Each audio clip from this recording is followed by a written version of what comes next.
Hi, this is Anime Short and Sweet. Today we will be covering the anime, Wise Man's Grandchild. The story follows an office worker finishing up work late at night in the modern-day world. He's clearly tired and glad to have finished work. He doesn't see the traffic light as he's crossing the street and is struck by a truck, killing him and transporting him to another world. Now we see a young boy utilizing magic to kill monsters and capture food, which he then transports to another dimension. His name is Shin Wolford. He is 8 years old and he lives with his grandpa, Merlin Wolford, in the forest where he grew up. Shin remembers his time on Earth and how he lived in Japan, but his death is still a blur. We see Merlin praise Shin on his hunt whilst he brings the animals he killed back into this dimension. He is clearly proficient in magic, knowing how to hunt and use dimensional magic at such a young age. Shin says he could have got more but remembers not to overhunt in the forest, thanks to Merlin's teachings. Shin assures everyone that he is safe due to the magical armor he and Melita created. Merlin and Shin take a walk through the forest and talk about how if magic isn't kept under control, the person using the magic can become a demon.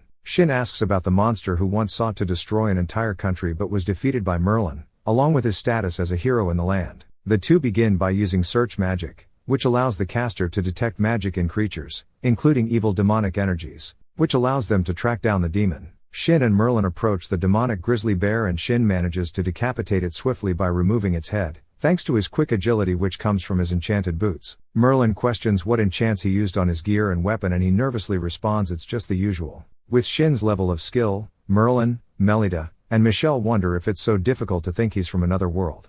Despite the fact that they are not biological relatives, they regard him as a grandchild. After training with Michelle, Merlin talks in private to Shin about him not being his grandson. However, Shin already knows this as he remembers his previous life. We see a flashback of a demon attack in which only Shin survives as a baby, and Merlin takes him in after discovering him in the ruins. Merlin and Shin suspect it was the grizzly demonic bear that was slain earlier. Shin inquired if there was any information on his parents, but there was none. Shin says that even though he doesn't remember his parents, he never felt like he was missing out on anything in life and expresses his gratitude to have such a wonderful grandfather as Merlin. 7 years later, we see a toast to Shin, who has attained the age of 15. Shin is questioned by Merlin's pals about his future plans, and he is uncertain. Shin, realizing he's an adult now, wants to learn more about the world as he's never done plenty of things such as shopping or working to everyone's surprise. We witness him construct a gate to transport everyone to a mountain place so Shin may demonstrate his magic. He casts a fire spell at a mountain with a blue flame never seen before, destroying the area and shocking everyone.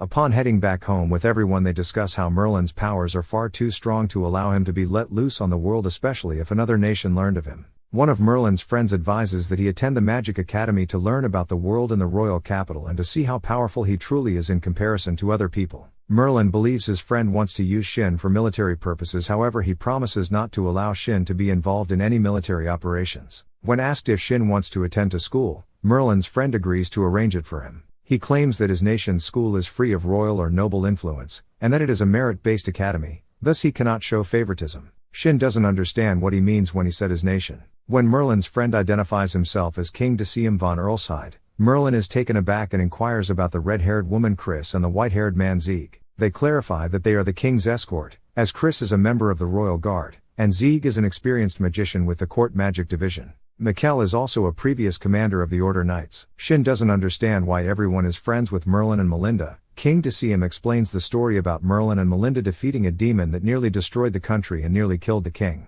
King Decium frequently visits Merlin to unwind, and Shin admits that he doesn't understand royal etiquette because Merlin never taught him, among other things. But the king doesn't want that to change as he enjoys talking without formalities. Shin is still surprised that Merlin and Melinda ever joined a party. Shin becomes terrified when he realizes they were married and not simply party members. Shin, Merlin and Melinda travel to the royal capital to live there together. We see they are very popular when the town guard and nearby people hear who they are and scream in excitement. Merlin and Melita don't like the commotion as it interferes with their day-to-day life, which is why they lived in the forest. Shin continues around the city and comes upon 2 girls being harassed by 3 men from the demon hunting guild. Shin promptly disposes of them since they believe they are doing a worthy thing by hunting demons and deserve what they want. The girls thank Shin and he can't believe how cute one of them is.